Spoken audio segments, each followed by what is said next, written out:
We're starting now on 205. Does anybody have any points of discussion before we start? Okay, let's begin then.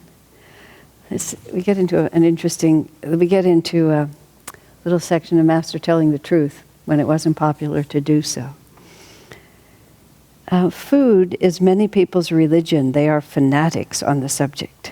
I was once invited, the Master told me, to a place where they served unfired foods, as they called it. Everything in their diet was in a raw state. With great pride, they served me an utterly tasteless meal.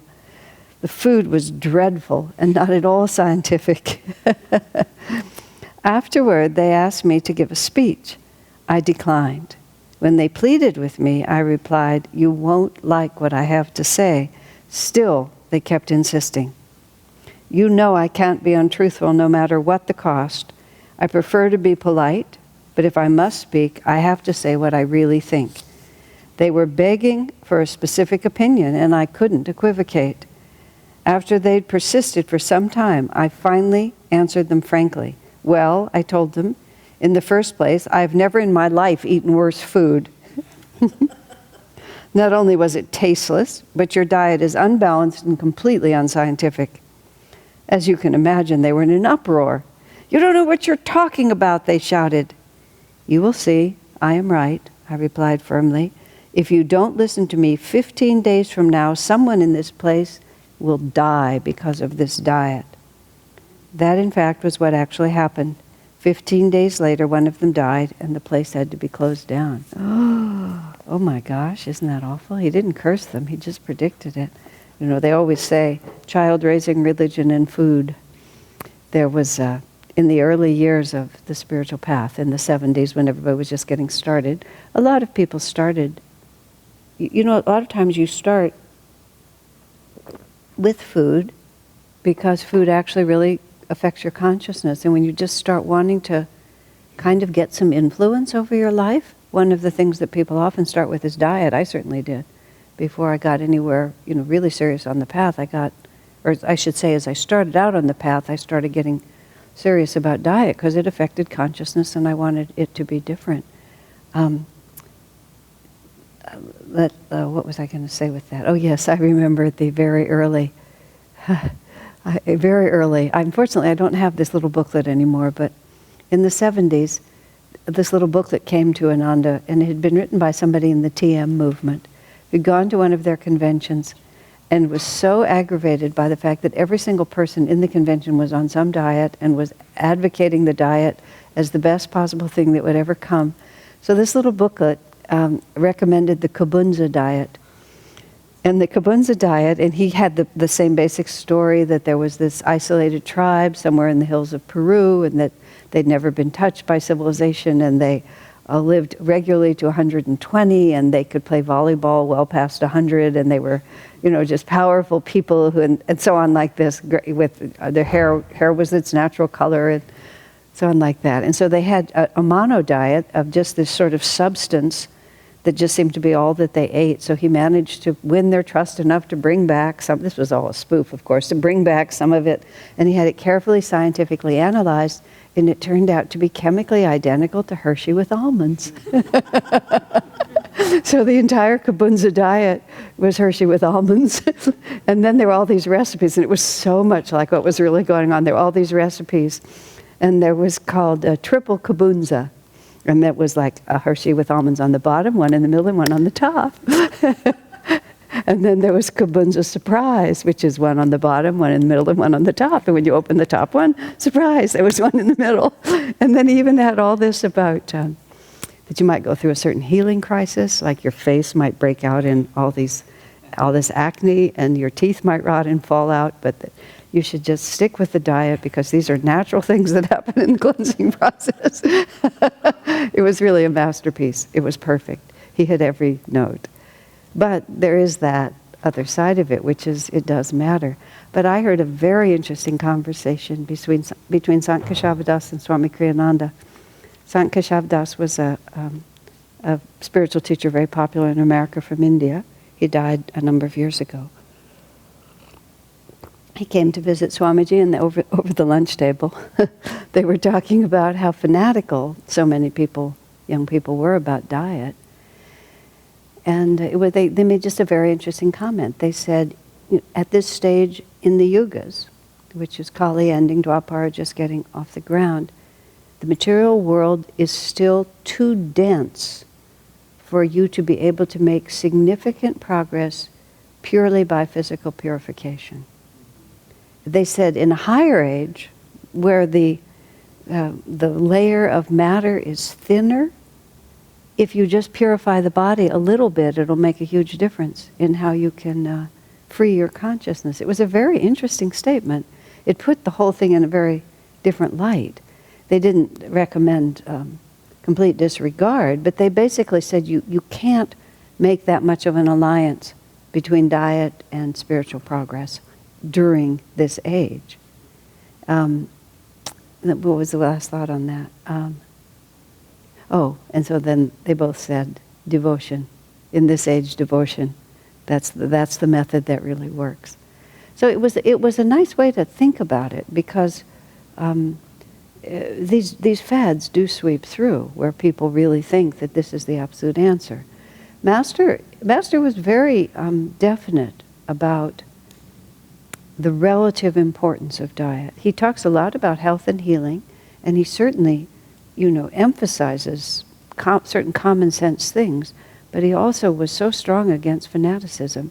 He had that phrase, proper etarianism, and he just, some simple diet. And even in the first round of his teaching, he didn't even recommend vegetarianism because it was just too much for people. They just didn't even know where to go with that. So he tried to, modify the red meat, and then only later was he able to really recommend vegetarianism and have people respond. And even then with Dr. Lewis, when Dr. Lewis was having all that pain, he told him that his body needed meat. Just a little fish, a little chicken, he should have just a little bit. But there it was. For me, I have become quite conscious of the concept of dead animals, which is just is not the nicest way to think about it, but for some reason that's how I think about it. So every time it's chicken or fish or something like that, in the back of my head, you have this dead animal. But Master apparently didn't think it mattered that much, which is it's very significant for us to appreciate that, because it's really helpful to try to take our boundaries from the boundaries that he set. And Master was a very good cook, and he cooked for the devotees, and he cooked Indian food, a lot of it, and he cooked food that was often fried a great deal, and just things that people wouldn't do. And when people are becoming so upset about sugar, Swami just remarked one day, he said, well, the saints in India often give you sweet prasad. He said, and they wouldn't necessarily do that. I mean, if it was really as much of a poison as people are trying to say it is, but of course everything in moderation.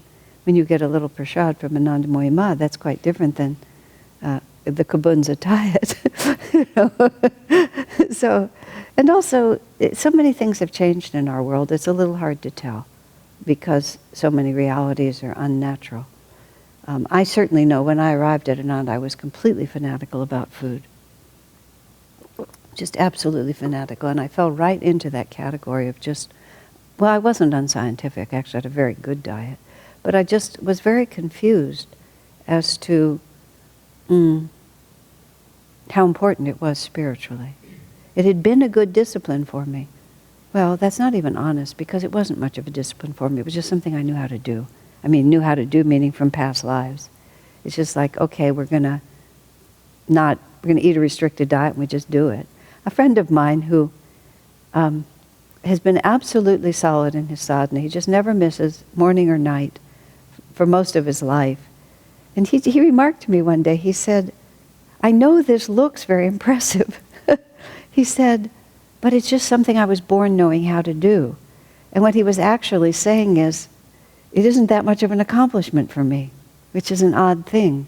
It's just a habit that I already had in place and I can follow it, and certainly it's a good habit, but it didn't represent for him some great spiritual success. It was just the way he was made.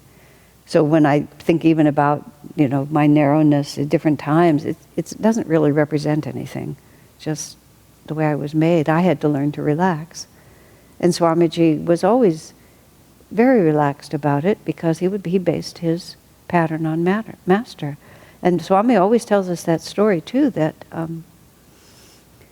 he was skipping dinner in order to meditate more. And when Master found out he was doing it, Master said, no, you should always eat 3 times a day. And whether that was specific for Swamiji, I don't know, but Swami always ate 3 times a day. Just, we never skipped dinner, we never skipped lunch, we never skipped breakfast. No matter whatever was going on, it didn't have to be, a huge, elaborate, but he always sat down very consciously and conscientiously ate 3 times a day because Master had told him to. And so that's what he did. It just all comes down to whatever the Master said. And so here, he's talking about the raw foods. Now, I admit nowadays people can make raw foods a lot better. But Swamiji has never, even though people get very, very keen on it, Swamiji has always cautioned against too much fanaticism. He's just never seen it help your health or your spirit. So it's something to keep in the back of your mind. And here, the other thing you have with Master is just the strange karma of these people. We have several stories here this evening where people really wanted him to speak. And he says, you know me, I can't be truthful no matter what the cost. And he kept trying to tell them, you don't want to hear what I have to say, don't make me talk. But when he did, he just figured it was their destiny to hear it, and he did. Can you imagine? They were so committed to it, and they were really, I'm sure, looking forward to getting Paramhansa Yogananda's endorsement so they could put it on their brochure or whatever they were doing.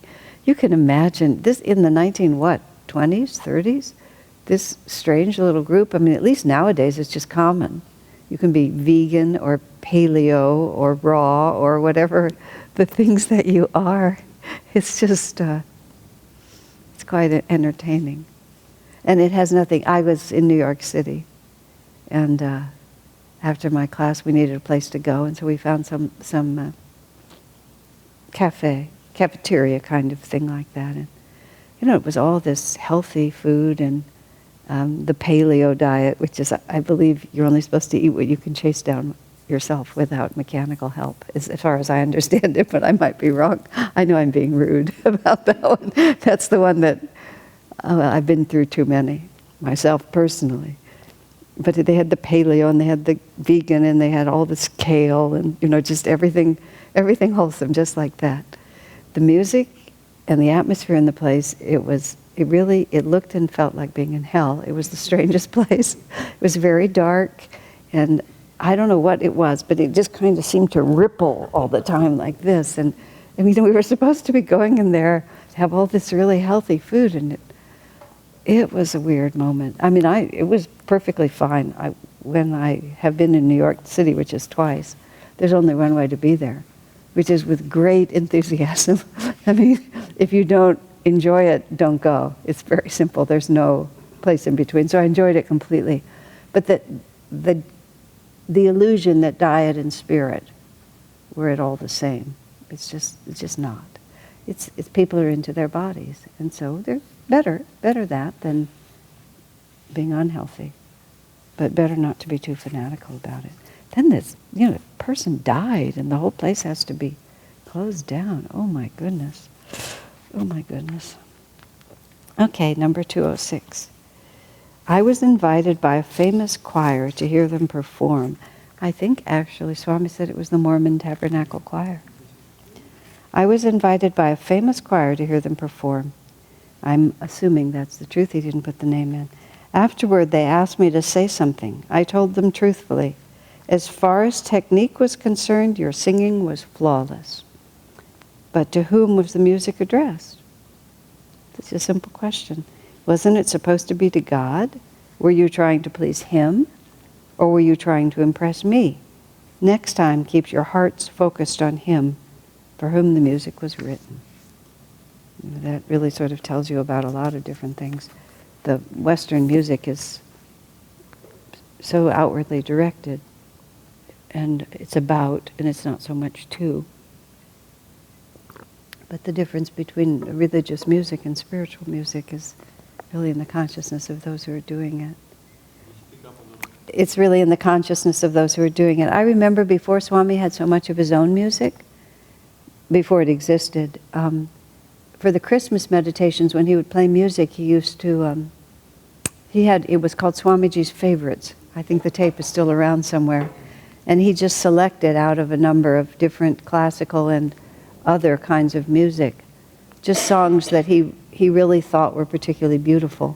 One of them was the duet from which he later wrote the song, Yes, It's She, Divine Mother. He used to play that section of that opera, and he had a beautiful Indian piece in there. And one of the songs was a French folk song, Songs of the Auvergne, it was called. And it was exquisitely beautiful. And it was in French. He said the words were just, I've been waiting for my lover to return, and soon he's coming, and I hope he gets here quickly, sort of like that. But the feeling of it was just breathtaking, because the woman was really singing. It's very interesting, that same woman who made that recording, and then somehow that recording became popular, so she re-recorded it. But Swami said the second time she was so conscious of how successful and beautiful her voice was. He said it was never as beautiful as it had been the first time.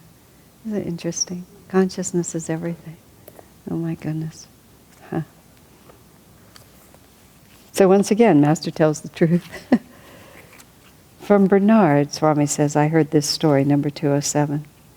The Master, he said, was once invited to a dinner at a wealthy home in New York City. Speaking of New York, everyone there belonged to the upper crust social set. It's also fascinating. That's who Master became trendy among people. He became well known. He was met by the President of the United States. He had state government officials, and he had wealthy people interested. He went to these big cities and filled these halls. So he became the toast of the town. Everyone there belonged to the upper crust social set. They asked him afterward to give a speech. He politely declined. They insisted, however. At last he said, "You won't like what I have to say."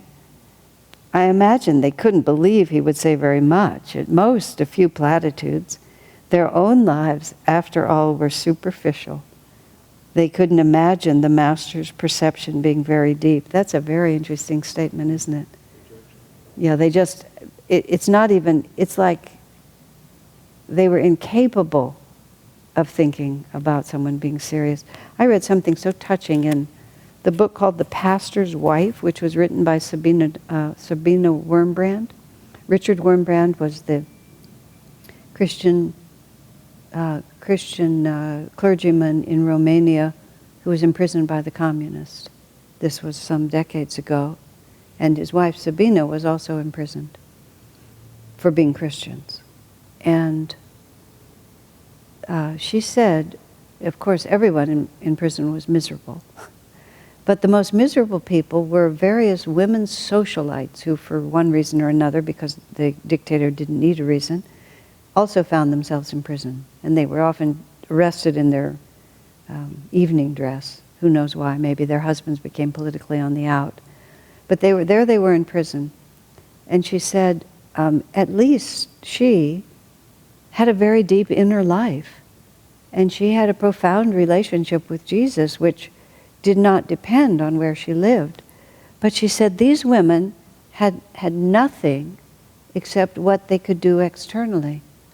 And so when all of that was taken away, their clothes, their gossip, their social events, their entertainments, she said they just had nothing at all. And she said their misery just was far outstripped what anybody else was experiencing. They just absolutely did not know what to do with themselves. So here you have, for them it's at this social gathering, it's just this oddity to have this Hindu Swami there. And so they naturally want him to speak, but what would he talk about? How would they even begin to imagine? This world is a dream? Really? So, I imagine they couldn't believe he would say very much, at most a few platitudes. Their own lives, after all, were superficial. They couldn't imagine the Master's perception being very deep. After they'd kept on insisting, the Master finally rose to address them. He spoke at length about the shallowness of their lives and the emptiness of their ambitions. Many of those in the room were reduced to tears. I guess elsewhere Swami wrote about, they talked about how much they drank and how they chased each other's wives. And I mean, he really just said it like it really was. His hosts weren't happy, of course. But he himself had not had any other choice but to speak as he felt. His commitment was to the truth. Many people were changed that evening, I suspect, by thoughts he'd awakened in them. You have to come back to Master's statement that not one person crossed his path in that life, except that it was intended by God that they do so. And then you have that Indian statement, one moment in the company of a saint will be your raft over the ocean of delusion. So imagine, whatever you are, you're wealthy, you're well fixed in New York, you've been invited to this dinner, and all of a sudden this avatar that you just don't even know who he is, who's coming to dinner tonight? Oh, I think she's invited some unusual guest, that famous man who's been speaking. And all of a sudden he just penetrates. And you don't know who was in the room. Maybe he was really talking to just one or two people, who he knew were ready. But what I remember made such an impression on me in the readings of Edgar Cayce, who used to do those, who was a trance. Anyway, he would channel these messages. He himself was a very saintly soul, so it wasn't like he wasn't a medium. It was his own consciousness in some extremely unique manner. But he often talked to people about their past lives, and he told many people, his readings were all recorded, and then after his passing, he died in the 50s or somewhere in, what? 45. And so people codified. So there's a huge library of all his readings, and it's all cross-referenced. So they were able to see sort of what the patterns were. And one of the patterns was, he told many people that they lived at the time of Christ, but he didn't tell them like you were, Matthew or John or someone like that, but you lived at the time of Christ and you saw him. You were on the street and he walked by. You caught his eye at one place. You heard him preach in the temple. That was the kind of contact. You crossed his path. And then what Edgar Cayce said is, and you have been working on that ever since, that it has been the operative force in your life ever since that happened. It's just incredible because it cracks. I don't think I'll speak for myself. We just don't have any idea what the power of those masters really is. When we would go on pilgrimage to India, when we took those pilgrimage trips repeatedly, there was always this other part of the trip, which was that it ended. People would be so filled with anticipation before we'd go, and pretty consistently we had just marvelous experiences, not always happy, sometimes challenging, but nonetheless very dynamic. But then, and you just kind of get into this whole other way of life, and our trip was like 28 days, so it was a lot of time. And then you'd have to go home. And you'd always have this feeling that I will never be the same again. But then you go home and all that you left behind, just like they say about your karma, you can wash off all your karma by bathing in the Ganges, but the karma waits in the trees. And as soon as you get out of the river, it just jumps back on you. So it's sort of like that. All of your karma comes back in. So I would try to talk to people before we leave about the transition, because otherwise sometimes it would be very sad for people. And it would actually throw them off really in a big way. I would try to get people ready to go home. And I expressed what my experience was, which was having that kind of a deep spiritual experience. And I'm certainly being on the street and having Jesus go by sitting in that New York dining room and have him excoriate you for the superficiality of your life is infinitely more. But I said it's like having a small piece of radioactive substance planted really deep into your heart. And I don't understand the science of it, but what I understand is it begins to release energy. And as that energy is released, then everything is affected by it and gradually completely transformed. And it's not like it happens instantly, but once that's planted, it will just go on and on and on until everything has been shifted because of that pulse like that. And I always think when I reflect on these stories of Master's weird moments in which he hands out things like that, or Casey's comment, that's just what happened. He just went in. Swamiji was talking in something I heard recorded about, he was talking about people being young or being old in their physical bodies, and Swami he said it in this very casual way. He was talking about the necessity to be open to everyone. I know what he was talking about. He was talking about it doesn't matter what your position in the organization is. This was in the SRF, really strong SRF conflict days, when the board of directors of SRF was trying to assert that because they were the board of directors of SRF, therefore they knew better. And Swami was trying to get all of us to appreciate that there is no connection whatsoever between your position in the world, your outward activity, and what your actual consciousness is, or your age, or your apparent experience. He said, somebody, as he put it, somebody could be thousands of years deep into the spiritual path, but they just happen to arrive a little later, at this point than others did. It's just such a simple way to say it, because we're all just moving like this all the time. People die and they're born, and they die and they're born, but it has nothing to do with our consciousness. And you have all this different karmas to work out. And it all is, let me think where I was going with that. But it's just this, this constant effort to find where we need to be. And then Master comes to dinner and says these things to you. He came to dinner at Sister Gyanamata's house too, and she put the salt shaker down. That was that. That was it for her. She's just been waiting for him forever. This is amazing stories. Comments or questions on any of it? There was an incident. I'm going to stop for a minute. I put this in my book, but it's very interesting. There was this woman in another state, and someone who was part of Ananda was a friend of hers.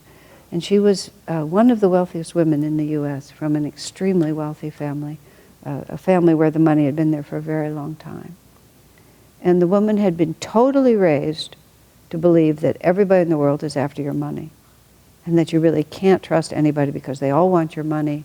The only people you can trust is other members of the family.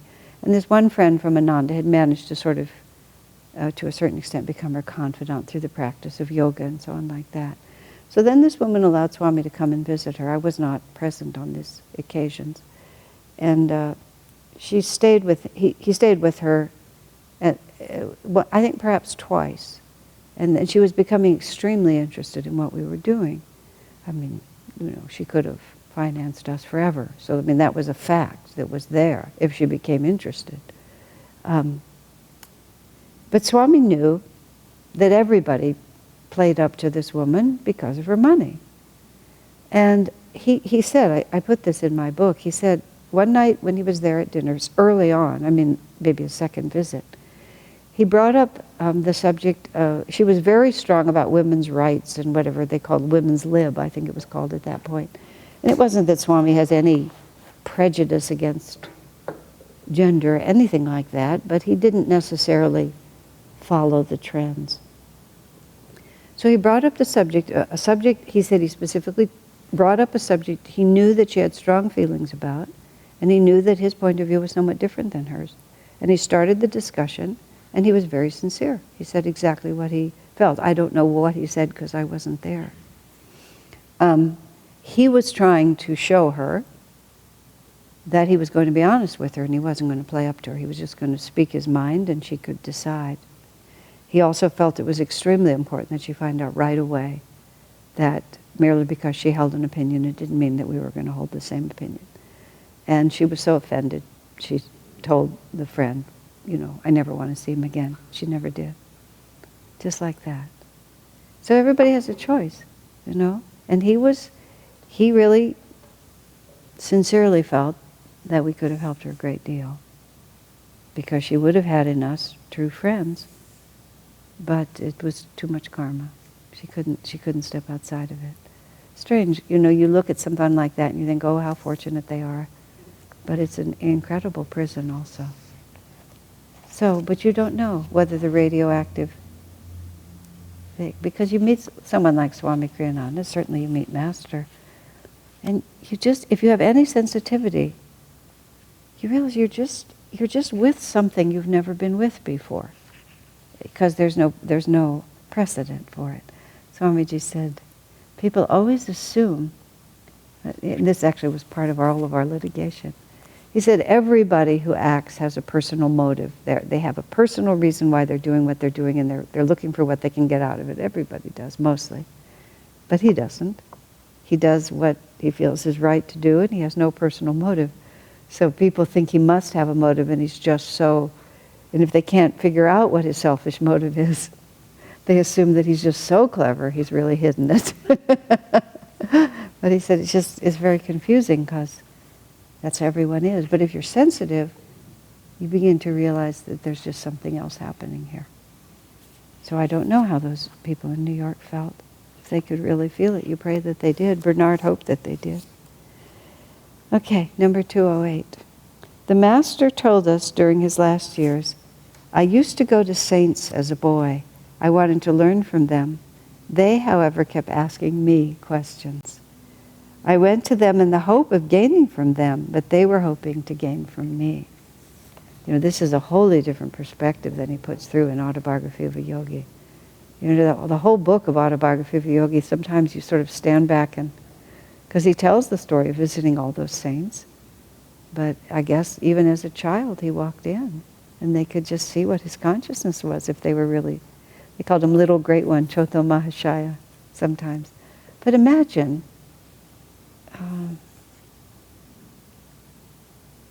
just how thrilling it must be to meet a child with that much. And what a consciousness he must have had to be both a master and a child.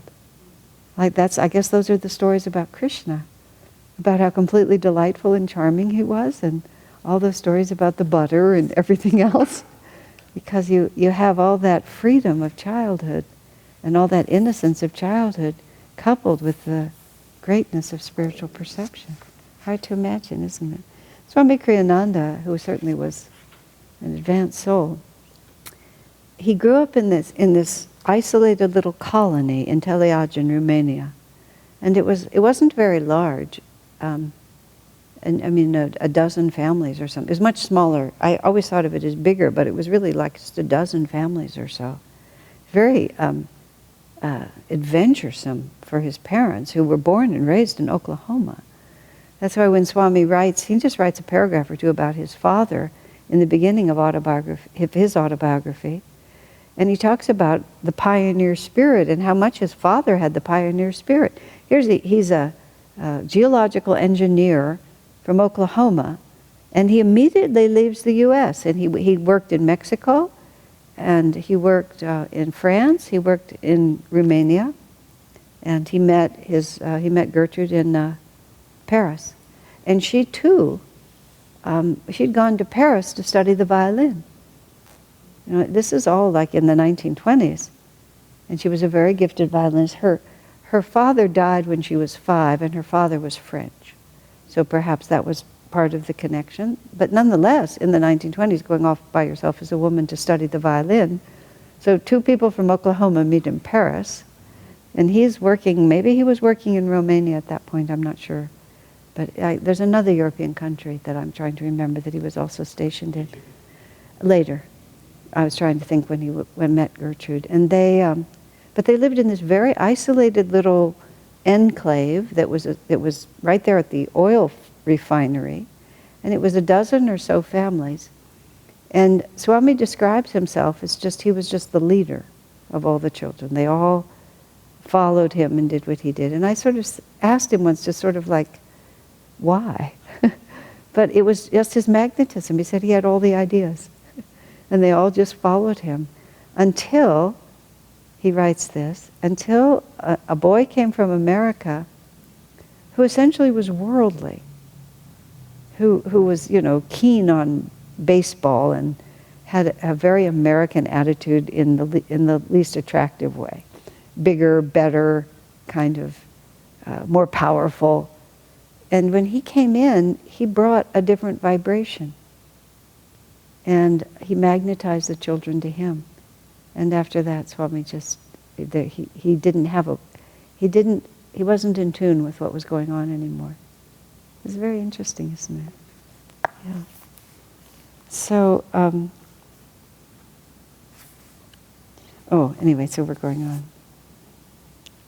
Number 209. When I was a boy, I went to a man who, so I'd been told, was a great saint.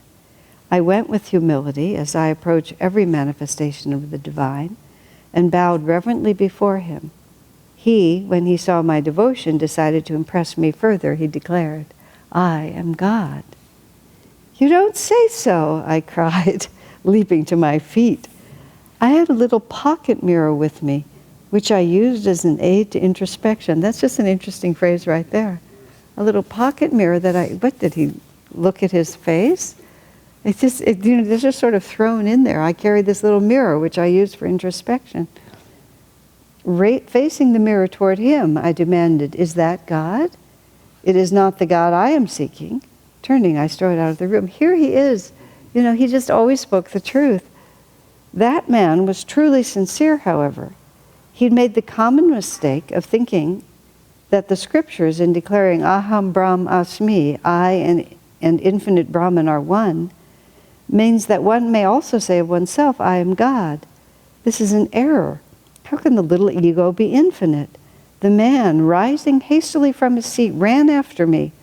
Bowing before me, he said, "You have awakened me from a great delusion. I want to thank you." And then Master says, I accepted his apology, then said, "The ocean is all of its waves. The wave, however, should never say, I am the ocean, even after it has realized its own oneness with the ocean." The man understood and thanked me sincerely. He then prostrated before me in the full gaze of his students. "You have wakened me," he repeated, "from a great delusion." Just think what a scene that must have been. Here's this little boy, but obviously Master transmitted something to it. And obviously Master was drawn there, sent there to transmit something. "You are a great soul indeed," I said to him. "Otherwise you would not have admitted your error so quickly, especially before your own students. And when shown to you by a mere boy, you have proved your true greatness." I love the way Master refers to himself as a mere boy. This is a mere boy speaking, but you can imagine, what kind of a radiance was coming through him and how extremely super conscious Master was continuously. Well, this is the story of Jesus preaching in the temple at the age of 12. His parents take him up to Jerusalem. They all leave to go back. He simply stays at the temple. His parents panic and come rushing up to look for him. And he sort of looks at them. "Why are you, what are you doing here? Why are you so upset? Why are you looking for me? Don't you know I have to be about my Father's business," is how he puts it. But it was like it didn't even occur to him, "I'm done with you. I'm not," and shortly after he left for India, "I'm not really your child. I've just been here with you." Was it Shankaracharya who wanted to renounce the world at the age of 5, and his mother wouldn't let him, and then he jumped into the pond and let the crocodile grab him and said to his mother, "You're going to lose your son either way. Which way do you want it to be? Either I let the crocodile take me or I go to the Himalayas." And naturally she said, "Go to the Himalayas." but also from the heart of the mother. In John the Baptist, the tradition is that he left home at a very young age. Partly he went into hiding, I guess. But he just lived among the wild beasts, John the Baptist. That's why when he came out to preach, he was such a wild man. This is the tradition. I don't know how valid it is, but he just grew up out in the wilderness. He just went off as a child into the wilderness. I think to myself, wouldn't it be wonderful? Wouldn't it be wonderful to be so clear, even from childhood, that you just recognize that there's really nothing here for me. I mean, not merely a moderate disinterest, but just an absolute knowing, there's just nothing here. Why am I here? And then you just go off and do whatever it is that you're intended to do spiritually without ever spinning into the story. Because even those of us who have been shown ourselves to be quite serious spiritually, we're still so embroiled. I just would really like not to be so embroiled. I would really like to know, yeah. Won't that be wonderful when it happens wherever we are in whatever lifetime we're in? Yeah, I will be great. I mean, I consider this one to be extremely fortunate. I didn't do much of anything at all, but I did more than I hope I do next time. But just to keep that clarity from such a young age, it's really remarkable. Let's hope for the best. Number 210. Here's another one of these. When I was a schoolboy, I felt guided to write a note to the boy sitting next to me in the classroom. The note read, Master says, I felt guided to write this. I am your guru. Bad boy, he answered. Can you see these two little boys there? Shaking his head in disapproval. That night, however, he was shown a vision in which he saw me as indeed his guru. I mean, why not? Of course they would incarnate together and be friends. The following day he tried to find me. This time, however, I hid from him. I was being playful. I also felt, however, that he must work a little now to earn the blessing. When at last we met, we accepted each other lovingly. And that's a sweet way he puts it. We accepted each other. Swamiji often has commented that it isn't enough to accept Lord Jesus Christ as your Savior. Jesus Christ also has to accept the responsibility for saving you. And Swami has said, and it's a sensitive point, but one can't presume on that. One can't just imagine just because I've decided that I'm going to be saved, that we are saved. At different times, I've talked to Swamiji about this, about discipleship, because he's made all of us extremely paranoid on occasion by talking too much about presumption in the relationship with the Master.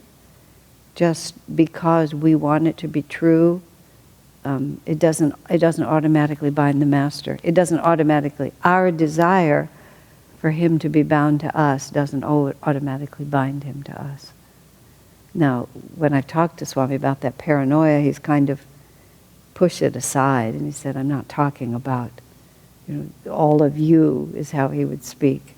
All of you who have really shown their sincerity. But it doesn't hurt us. It doesn't hurt us in the right way to appreciate what a gift it is back to us, and that it's not something we should just take for granted and just assume, now that I've decided to be a disciple, he's decided to be my master.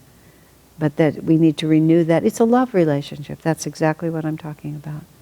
And look at all of our friendships and romantic associations, even parent-child, all of these. They can go stale. They can go stale if we don't constantly renew the energy. And that's what daily meditation is about. That's what Kriya is about. It's what Sunday service, it's what it's all about. But it's very important to recognize it as a living relationship that has to be nurtured and given primary attention like everything else. Yes? If it were true that all you had to do was presume, and then things would be as you wished, that would be horrible in the sense that all it would do is inflate your ego even more. Right. And it does, but delusion is very subtle. So it's not, but one doesn't want to become paranoid. But we just have to be sincere. And really, that's what really counts. But that's also so sweet, Master here. Swami didn't ask him the question, but in the story Two Penniless Boys in Vrindavan, when he met that man who took them around the city, who said he was a guru, and he initiated him there, Swami asked him, did you ever see him again? And that was Master's answer, no, but inwardly he stayed in touch. Inwardly he stayed in touch. But that's also interesting. He never saw him again, but inwardly he stayed in touch. It's very fascinating. Okay, any other comments or questions? Number 211. When I was young, a certain student of mine wanted me to lead a revolution to free India from foreign domination. You can imagine Master had so much power. And he was physically powerful too. And of course he was William the Conqueror, and he'd been a general so many times. This man just looked at him and said he could do it. He could inspire the men and he could lead the field. That is your job, I told him. I added, however, India will be freed during my lifetime by peaceful means. He was determined to follow the way of armed revolution, however, though I tried to dissuade him from it. The British caught him and he was executed. Divine Mother punished him for trying to use force. Wow, look at that. Master, I asked, this is Swami speaking, if Divine Mother didn't want it and you knew in advance it wouldn't happen anyway, why did you let him go ahead with his plans? That was his determination in this life, according to his karma, is the Master's answer. Master did try to dissuade him. I mean, Swami says that Master did his best to tell him he shouldn't do it, but he couldn't stop him.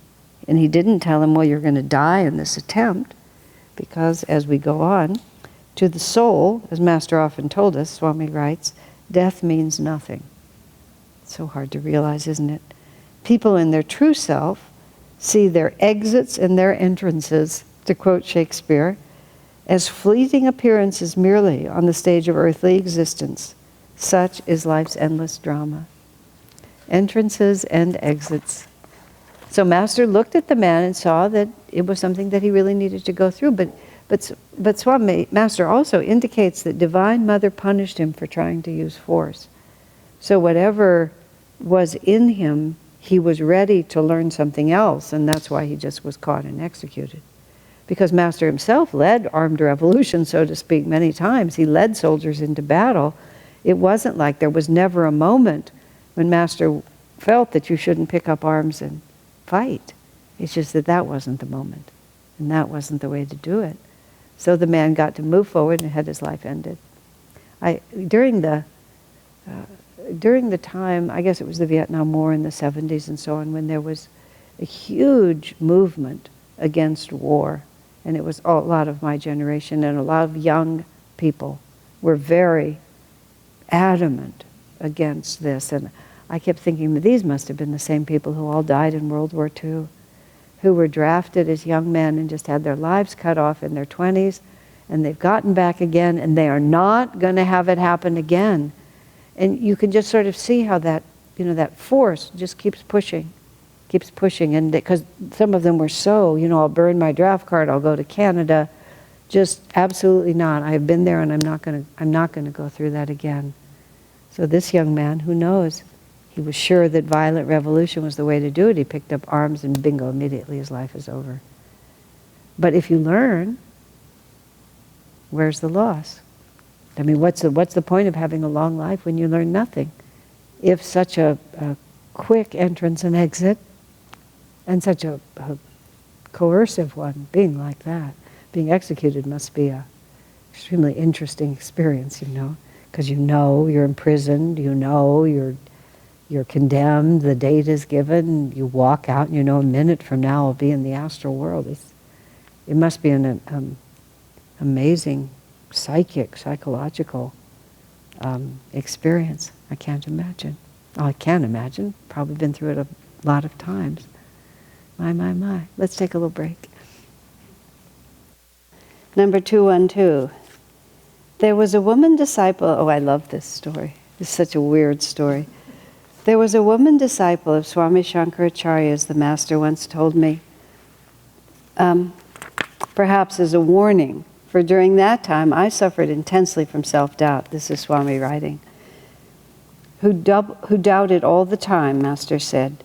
She kept expressing her doubts and fears to her guru and would ask him, but what if this happens? Or what if I do that?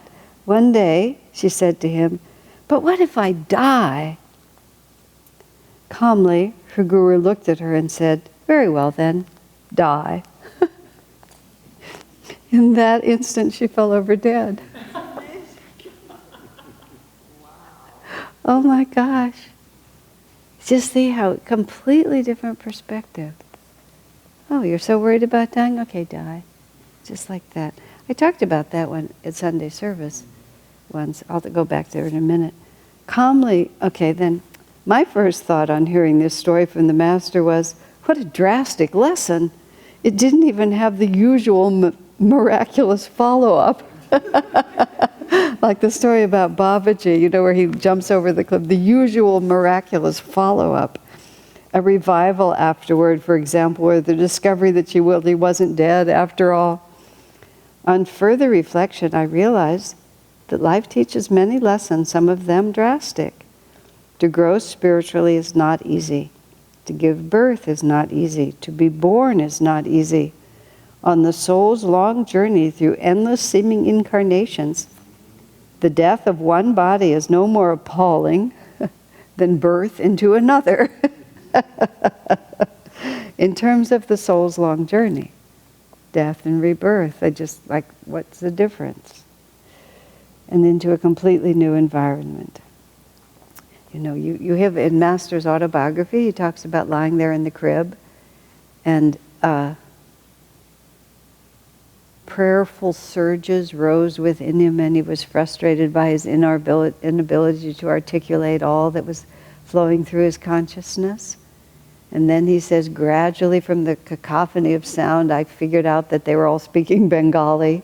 And I began, the multitude of languages going through in my head, I began to figure out that Bengali was what was happening. Just what Swami says, being birthed into another completely new environment. We don't really think about that. The little baby comes. I'm going to pause for a minute here. The little baby comes in. Everybody's so happy to greet the baby. Oh, my little Johnny, my little Francisco, my little whoever it is. I sometimes, from a kid's point of view, parents are so big and they're so on their children. One of my friends who has very vivid memories of being really small remembers sitting in her little high chair. And her father, the way she said it, her father's head was so big. And he would put his head right here. And he was just a big, outgoing man. And he just would sort of talk to her and relate to her. She just remembers sitting there he was making so much noise. And he was just so huge and so in her face all the time. Because she was having regular life experiences. And just imagine how confusing it is for them. Like, who are these people? And even more when it begins to occur to you, who am I? Like, who am I really? How did I get here? Because we're just transitioned in whatever lives we've lived before, wherever we were in the astral world. I don't know how the method works, but there is just a certain amount of, here you are in a totally new environment, and you have to get used to all these people, and you have to get used to what's expected of you, and what the food tastes like, and every so often you have these stories of children whose memories stick with them, and they'll tell about. And I was reading one. It happened in India somewhere. She just kept saying, "You're not my real parents. My real parents are over in this other place, and they'll wonder about me. Who are you? Why am I with you?" I mean, some people feel that way their whole lives. Who are you? Why am I with you? Even when you grow up and you kind of get the script, it's still like, who are you? Why am I with you? Some parents feel that way about their kids, but it's a more difficult situation. Swamiji's wonderfully, he's so sentimental. He talks about, in his own autobiography, he says, I describe these family influences. I believe I came into this world fully myself. So I'm describing my family's history, which he does. It goes sort of quickly a couple of generations, who they were and what they were doing. Not because I feel like it made me who he was. That's what Swami said. Not because it made me who I am. I came into this world fully myself. He said, but I'm wanting you to understand the forces with which I chose to associate. You know, this was the context in which these were the kinds of people and the kind of family that I chose to associate with. I mean, that's such a different way to think about it. Now, of course, his was a free birth. I mean, I don't know, he wasn't an avatar, but his was a very free birth. Some of us don't have that much choice about the forces with which we choose to associate because the magnetism of our karma is so strong, we're just sucked right down into that tube, and there's very little free choice in it. He was describing quite a different life, but the confusion of it still is really something. And you see, there's so many multiple births now. People who are, because of all the news media, the family adopts triplets and then conceives. The first week the triplets are home, they conceived and it was twins. So like by the end of 1 year, they had 5 babies under the age of 1. And it's just like, that's a crowd looking all at each other. They're not just, one woman who ended up with 4 children said that she conceived the first one, and she said they all were lined up behind the first child, and she didn't know that, that they'd made a pact with each other that if any one of them got started, they would all come. But even that wasn't her intention, but it was theirs. That's how it was described to her. And it was sort of like that. Once she took the first one, all the brothers had to come along with him. You just don't know. These are the forces you choose to associate with. So, he says, that woman in her soul, however, would not easily have forgotten the lesson her guru had given her. I don't think so. Evidently, you can just see her in the next lifetime. Every time she starts to complain, no. She would have a really strong aversion to articulating any fears or anything like that. And if anybody said anything like that, I'm sure she'd become very nervous because she would not. That woman in her soul, however, would not easily have forgotten the lesson her guru had given her. Now think about that. When these really tough things happen to us, and we make a move, and it's not. I used to have this dream. I haven't had it really in a long time, but I used to have it periodically for many years. And in the dream, I would do something really against Dharma. Just I'd follow some impulse, some selfish impulse, and do something really against Dharma, the kind of thing that just really wrecks your life. And I would sort of in the dream, it would happen. It wouldn't even be so much that it would happen, but it would have happened. And then there I was, like a minute afterwards, realizing that I'd made such a mess. And that, so many bad things were going to happen. And then in the dream, I would just be like this. And then I'd wake up. Oh, I'd be so happy, so relieved. And I mean, I'm certain that was just exactly what he's saying. The soul will not quickly forget. But in my subconscious, because the desires that would lead me to follow a selfish impulse and not have this restraint not to do it, I believe that that's not purged.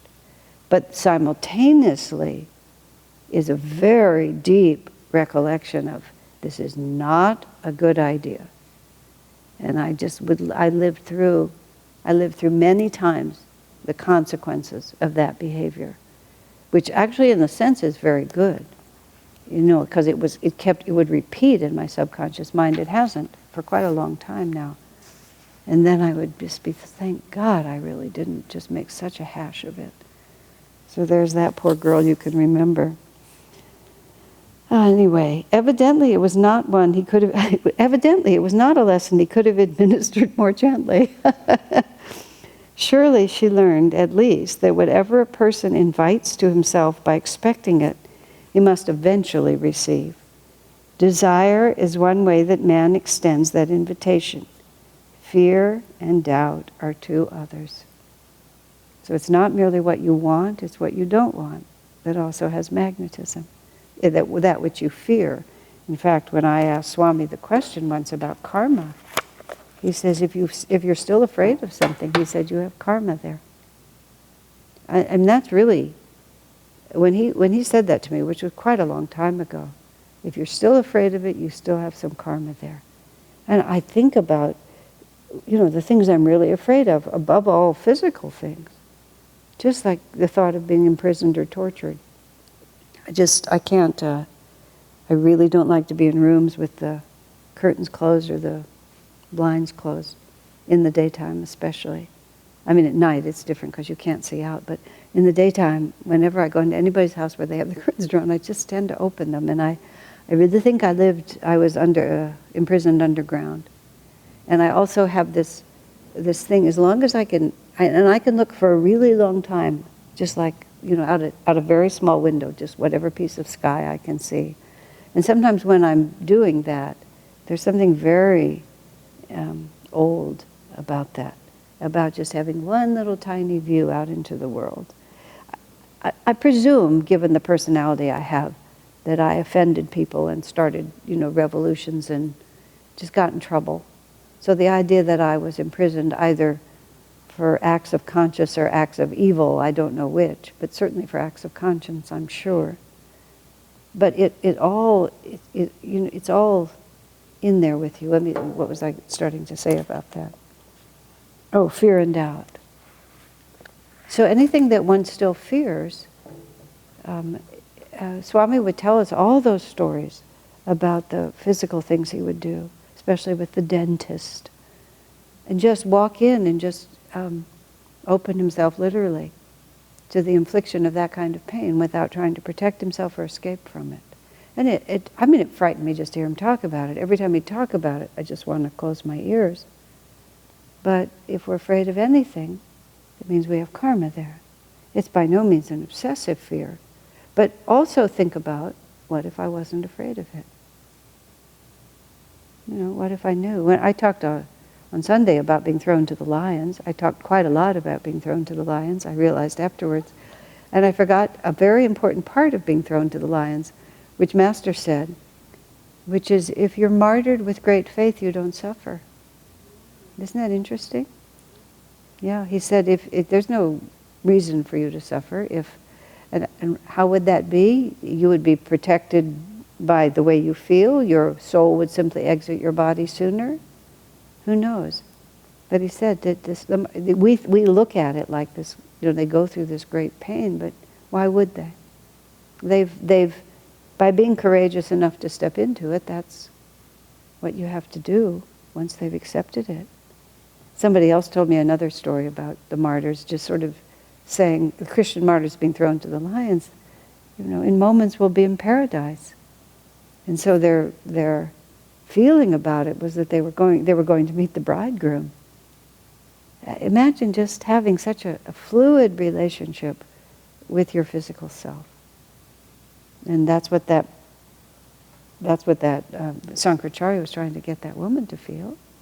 Like, what does it matter? You wear this body for a little while, then you take it off. For that freedom, that's where we're going. Be careful always, the Master said, to hold positive expectations, for you will attract to yourself anything you project into the universe.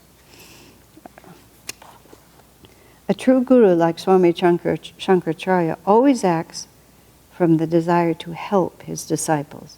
Never is it his wish merely to get them out of his hair. I mean, it's a very effective way to get rid of a nuisance in the ashram, but really, he wouldn't really have many disciples left. Thus, Shankaracharya's drastic seeming treatment of his disciple was, in fact, a demonstration of divine love and friendship. when I was talking about that particular story in a sermon one Sunday, I just had that thought that Master promised us, if we're faithful to the end, when we die, they'll be there to greet us. So when this woman died, I mean, he must have stayed with her. That's the scene that I really began to enjoy, which is her being out of her body and his spirit being there with her. And I love to think that they laughed. My favorite part of that is he just looks at her and she looks at him and they burst out laughing. Look what happened. That would be ideal. That would be, as Swami used to call it, breaking in the right way. He talked about how Master would sometimes push them, past the limit of their ability to take it with equanimity, to see which way they would break. And he talked about that time when he and Norman were having to smooth the sand with the 2x4s, and Master just kept pushing them, and finally Norman just started laughing. This is so, whatever's going on. But sometimes you get angry, because they tell Bernard, by contrast, became angry when they had to stay up all night and do the cement to do the swimming pool and so on. Bernard just became angry about it. Which way are you going to break? It's a very important concept. So this woman, having faced this really severe test, which way will she break? Will she break into? Because it is a funny story if you can stand back from it a little bit. And I hope she had the capacity to see the humor in it, because the masters, they laugh a great deal. They just really laugh a lot. I was mentioning just in passing at Sunday service the way Swami used to always correct my use of I and me. He corrected me for decades, and I never could learn it. I never learned ever the rules of grammar or anything like that. My parents spoke proper English to me. I read a lot of books. So I sort of just knew how you were supposed to say it. And I never could, for some reason, I'm sure my parents had that one right, but I just never learned it, no matter how many times he explained it to me. I could never get it. Even to this moment, I can't get it. So when I just was telling this woman had him on an interview, and she thought it would be interesting to have someone who knew him well and had studied with him also on the interview. It was a big show in Los Angeles. I don't know how I got into it, but anyway, there I was. So we're all just doing this thing, and I'm in the middle of she'd asked me some question, I'm right in the middle of a story, and I said I or me correctly, and Swami's voice just comes right across. He completely interrupted me, just totally stopped, it's a big live program, just totally stopped the program to fix my grammar like that. And it was just so delightful. And it was such a, and we both knew how funny it was. And the poor host I just said, he's been correcting me on that point for the last 40 years. But there's that friendship. That's why I like to think that as soon as she was dead, she saw the humor of the whole thing. And the two of them just had a good laugh. And now they just went on to the next step. Because that would be the ideal way to take it. That's the way we should always take it. When God does something really unexpected, but we don't always find it funny right away. Sometimes we decide that we're going to suffer for reasons that I can't really parse apart, but that's what it is. Any comments or thoughts? Number 213. I was supposed, the Master told us, according to my horoscope, to marry 3 times, being twice a widower. It is interesting to note that my father tried 3 times to get me married. On 2 of those occasions, I simply refused. The 3rd time, he tried to spring the event on me unexpectedly so that I wouldn't be able to back out. And Americans don't understand this at all. When we used to travel to India, we had a young unmarried man at that time who was our tour guide. And sooner or later, every person on the bus would talk to him about arranged marriage. People were just completely, and he had a great answer. I loved his answer. He said, whether my parents, God knows who my wife is.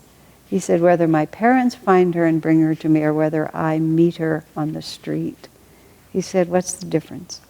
It was actually sort of a sweet way to put it. It's destiny.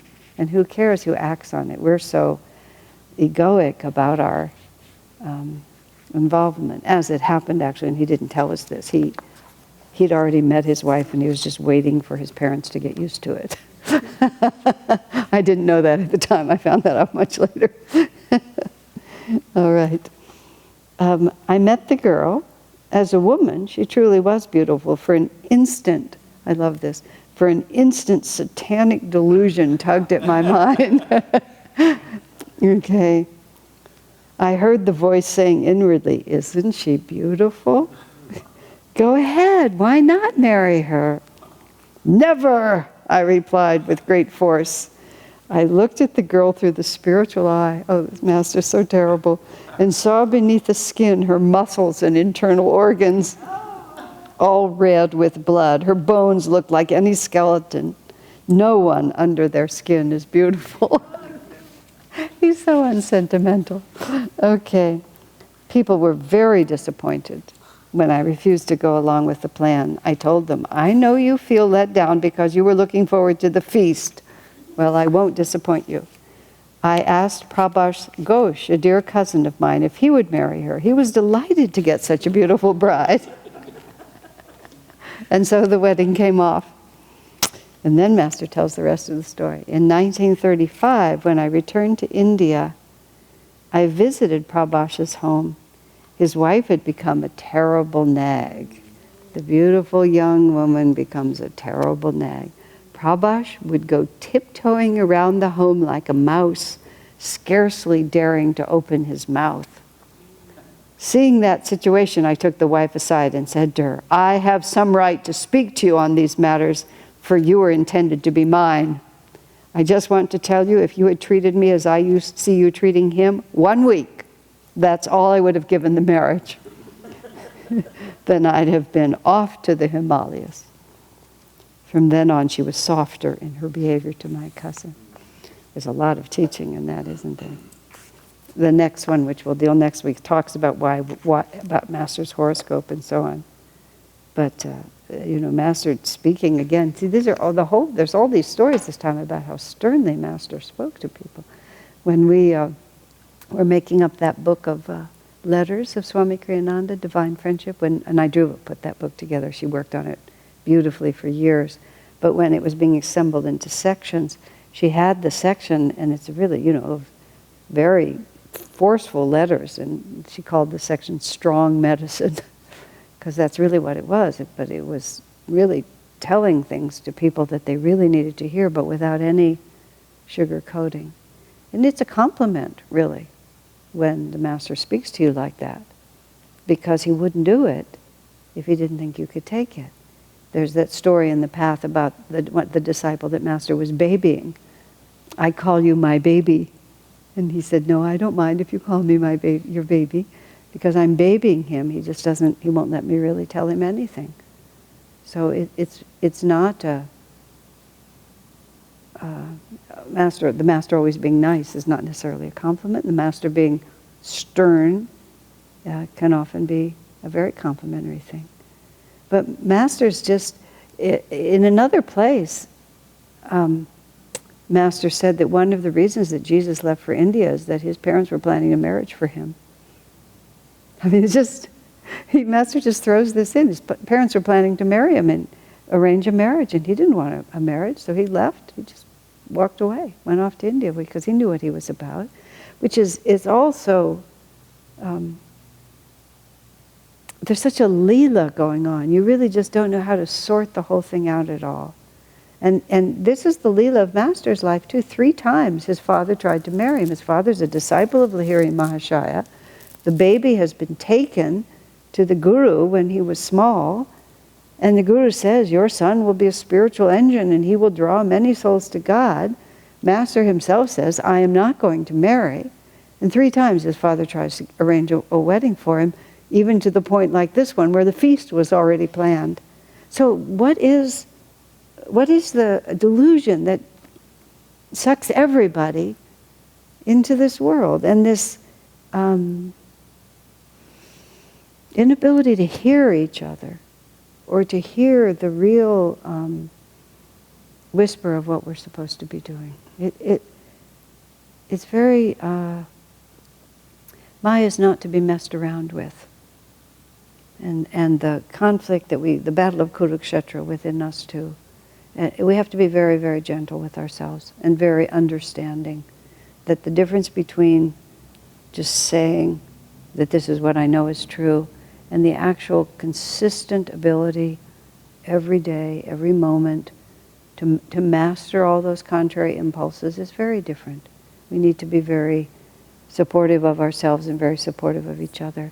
I heard Swami Kriyananda talking to our whole community back in 1997 when we were going through all that litigation, and there were so many scurrilous things being said about him. And he just said, I've always treated myself the way I've always treated you, which is we all do our best. And everybody tries. He said nobody is perfect and everybody tries. And merely when you set out to do something, I was thinking about this today, when you set out to do something that's very challenging, by definition, it's going to take more than one effort. You know, if it's challenging enough to be really magnificent and worth doing, you're going to strive and not succeed more than one time. And so what do you do when you don't succeed? Do you decide that you won't persevere? I mean, this is what it is when we judge ourselves and we judge others. We've set ourselves a very magnificent goal. And so inevitably, from time to time, we will disappoint ourselves. Swami's phrase, which was really actually quite a lovely one, a slip is not a fall, is how he put it. And you're climbing the mountain and you can often slip, but that doesn't mean you fall away from what you're doing.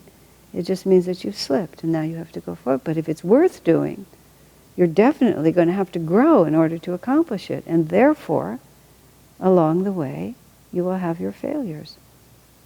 But when the failures come, they're so painful. But it's such a profound misunderstanding to take them that way. It's a battle I myself fight a lot, but I know it's true. It's just a profound misunderstanding to take it so to heart. It's just not what Master intends at all. It's like, yeah, sure, of course, this is a big challenge to perfect myself. Of course, it's going to just not look pretty a lot of the time. What do I expect? If I were better, I wouldn't be here. All right. Any comments or questions before we start? So, we started at 2:05 and we ended at 2:13. And I'll take a pen from someone if I may, and I'll write.